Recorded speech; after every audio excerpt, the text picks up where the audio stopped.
పాలధారల పల్లె తెల్లారుతుంటదిరా గుళ్ళోని గంటలు కాడెట్ల మెడలోన చింతగా మోగుతూ ఉంటాయిరా నాగలి భుజాన పెట్టుకుంటే దోస్తులు చేసినట్టేరా కొట్టు గోడ పక్కన ఉంటే కొండంత బలగం ఉన్నట్టురా చల్లగాలి మోసుకొచ్చరా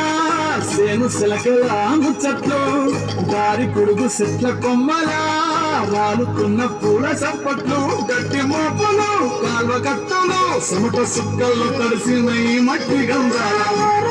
పల్లెటూరు దీని తీరే మతీరు